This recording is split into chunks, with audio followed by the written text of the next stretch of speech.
5월 10일 마치 가슴 가득 음미하고 있는 봄날 아침의 그것과도 같은 상쾌함이 나의 영혼을 송두리째 사로잡고 있네.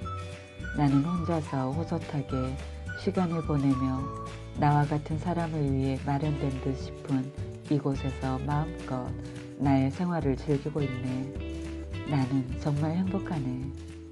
친구여, 나는 완전히 평온한 심정에 잠겨 있으므로 덕분에 나의 작품 제작 쪽은 조금 더 진척이 안 될 정도라네. 지금 같아서는 종이 위에 선 하나도 그을 수가 없어. 그러나 이렇게 한가한 이 순간만큼 내가 위대한 화가가 되어본 적은 일찍이 없었다네.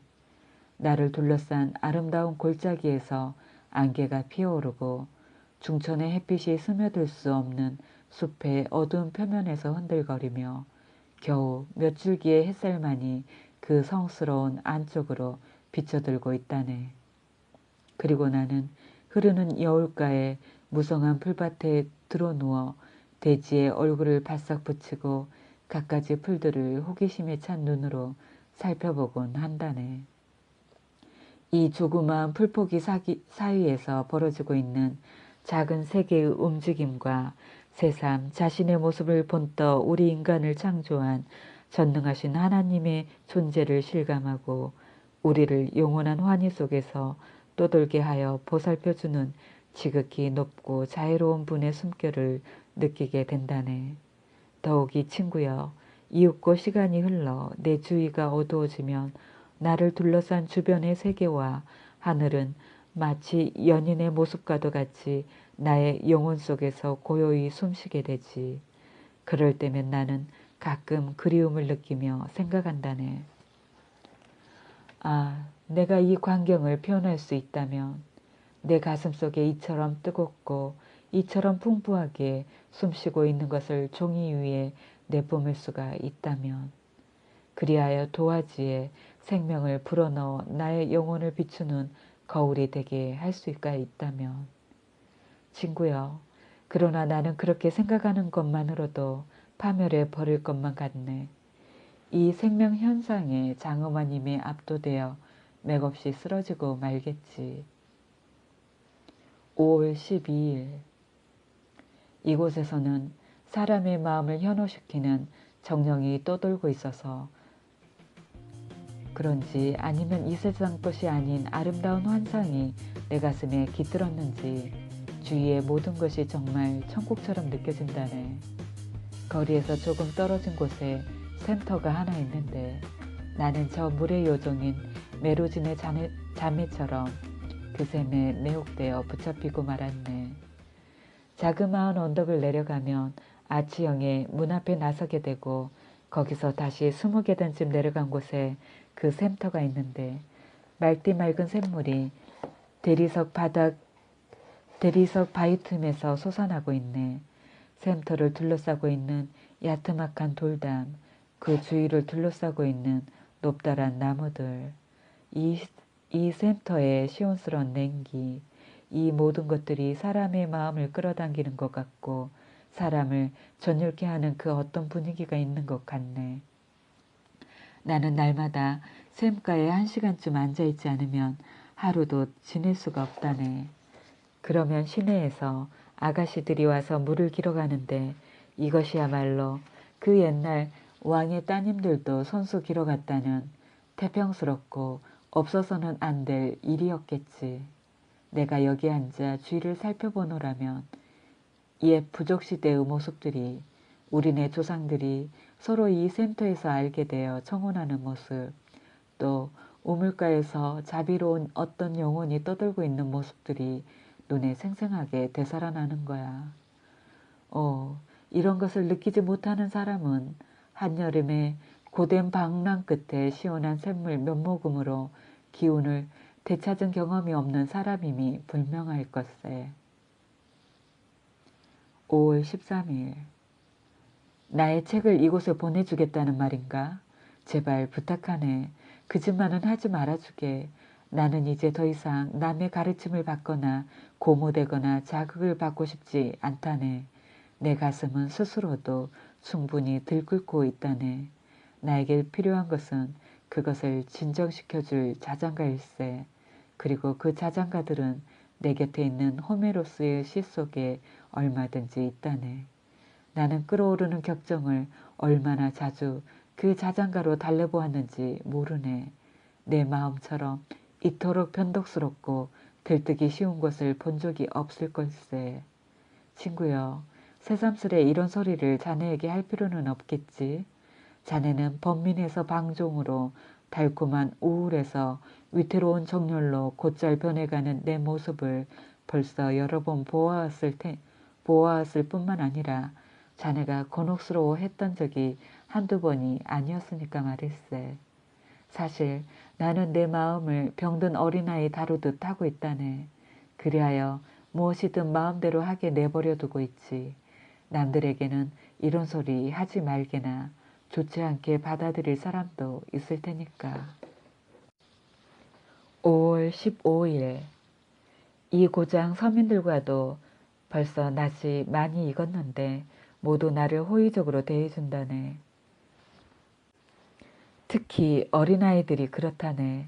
처음에 내가 이곳 사람들에게 다가가 이것저것 허물없이 물어봤더니 내가 자기네를 조롱하는 줄 알고 매정하게 외면하기도 했지. 그러나 나는 화를 내지 않았어. 다만 내가 여태껏 몇 번이나 느끼고 있던 사실을 새삼 통절히 느꼈을 따름일세. 다시 말하면 다소 신분이 높다는 사람들은 서민들과 너무 가까이 지내면 위험에 손상되기라도 할까봐 겁이 나서 언제나 매정하게 서민들을 멀리하고 있는 것 같다는 걸세. 그런 반면에 자기만은 파격적인 체하고 일부러 공손한 태도를 취함으로써 자신의 존대함을 서민들이 한층 더 느끼도록 하는 경박하고 악의적인 사람들도 있는 거라네. 우리 인간들이 모두 평등하지 않으며 또 평등할 수도 없다는 사실은 나도 알고 있네. 그러나 존경을 받기 위해서 하급계층 사람들을 멀리할 필요가 있다고 생각하는 무리들은 패배가 두려워 적군 앞에서 도망치는 비겁한 자와 마찬가지로 비난을 받아 마땅하다고 생각하네. 언젠가 내가 센터로 나갔더니 그곳에 젊은 하녀 한 사람이 있더군.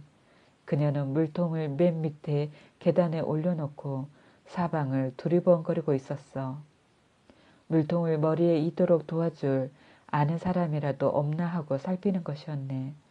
나는 아래로 내려가서 그녀에게 말했지. 거들어 줄까요, 아가씨? 그랬더니 그녀는 얼굴이 새빨개져서 대답하더군. 아니에요, 나리. 사양할 것 없어요. 내가 말하니까 그녀는 머리 위에 또아리를 바로 잡더군. 그래서 나는 그녀가 물통을 머리에 이는 것을 도와주었다네. 그녀는 고맙다는 인사를 하고는 계단을 올라가더군. 5월 17일 나는 여러 사람들과 사귀었지만 마음을 터놓고 이야기를 할 수 있는 상대는 아직 찾지 못했네. 내가 가지고 있는 어떤 점이 사람을 끄는지는 나도 잘 모르겠지만 많은 사람들이 나를 좋아하고 나에게 호의를 베풀어 준다네. 그럴수록 나는 서로가 같이 가는 길은 잠시 동행하는 것뿐이라는 사실에 서글퍼진다네. 이 고장 사람들의 기질이 어떠냐고 자네가 묻는다면 다른 고장 사람들과 마찬가지라고 대답할 수밖에 없네. 인간들이란 되게 비슷한 것이 아니겠나? 대부분의 인간들은 살아가기 위한 일에 시간을 다 써버리고서 자유로운 시간이 조금이라도 남으면 오히려 마음의 안정을 잃어버리고 이에서 벗어나려고 이래볼까 저래볼까 하고 보동거린다네. 아, 이것이 인간의 운명인가? 그건 그렇다 치더라도 이 고장 사람들은 정말 좋은 사람들이야. 나는 때때로 나 자신을 잊고 아직도 인간에게 허용되어 있는 즐거움을 이 사람들과 함께 즐기고 있다네. 산뜻하게 차려놓은 식탁 앞에 마주 앉아 마음 놓고 허물없는 농담을 주고받기도 하고 때로는 마차로 함께 들놀이를 가기도 하고 같이 어울려 춤을 추기도 한다네.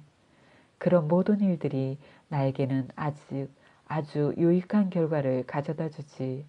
그러나 나의 내부에는 아직도 다른 힘이 많이 존재하고 있는데 그것을 제대로 발휘하지 못하고 썩히고 있다는 초조한 생각에 사로잡히지 말았으면, 또 그것을 애써 감추지 않게 되었으면 하고 바랄 따름이지.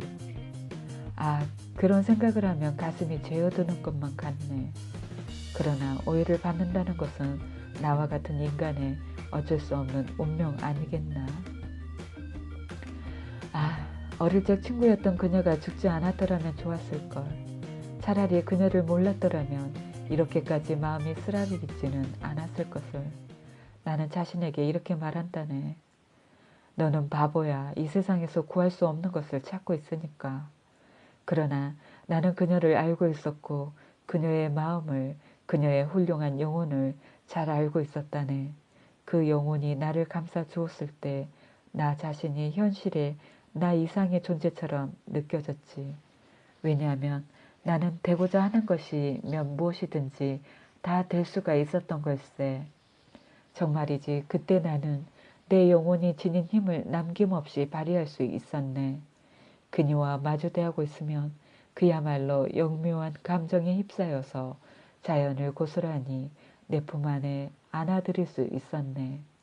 우리의 교제는 섬세한 감각과 날카로운 의지가 빚어내는 영원한 작물이어서 그 변화무쌍함은 부자연한 것까지도 모조리 천재의 표시인 것으로 여기지 않았던가. 그런데 지금은, 그녀는 나보다 연상이었기 때문에 나보다 먼저 무덤으로 가버리고 만 걸세. 결코 나는 그녀를 잊을 수 없다네. 그녀의 그 꿋꿋한 기질과 갸륵한 인내심을. 며칠 전에 나는 V라는 청년을 만났다네. 시원스러운 얼굴을 한 그는 솔직한 청년이었네. 그는 대학을 갓 졸업한 사람으로 자신이 남달리 영리하다고 생각지 않지만 다른 사람들보다는 박식하다고 믿고 있는 눈치였어. 여러 가지 점으로 미루어 보건대 그는 상당한 노력가인 모양이야. 아무튼 그는 지식이 상당한 사람일세. 내가 그림을 제법 잘 그리고 그리스말을 할 줄 안다는 사실, 이것은 이 고장에서는 놀라운 일이거든. 그 사실을 전해 듣고는 나를 찾아와서 자신의 갖가지 지식을 늘어놓았지. 바토에서 오이드에 이르기까지, 드필레에서 빌켈만에 이르기까지 논술을 하는 거야. 그리고 줄체로 이론을 제 일부를 완전히 독파했을 뿐만 아니라 고대 연구에 관한 하이네의 강의 온고를 갖고 있다고 하더군. 나는 그의 말을 잠자코 듣기만 했지. 또 한 사람 훌륭한 인물을 알게 되었는데 그는 공작가의 법무관으로서 솔직하고 성실한 사람일세. 듣건대 그에게는 아이들이 9명이나 있는데 그 사람이 아이들에게 둘러싸여 있는 광경은 보기만 해도 참으로 흐뭇하다는 걸세. 특히 그 사람의 큰 따님에 대한 평판이 자자하네. 얼마 전에 그 사람의 초대를 받았으므로 곧 찾아가 볼 생각이야. 그는 여기서 1시간 반쯤 걸리는 공작의 수렵관에서 살고 있는데 부인이 별세한 뒤 이 거리의 관사에 사는 것이 괴로워서 그곳으로 이사를 했다는 것 같더군. 그 밖에 2~3명의 계자들과도 알게 되었는데 이 친구들이 하는 짓은 모두가 눈에 거슬린다네. 특히 별로 가까운 사이도 아니면서 친한 체 하는 데는 숨이 막힐 지경이지. 그럼 안녕. 이 편지는 자네 마음에 들 줄 아네.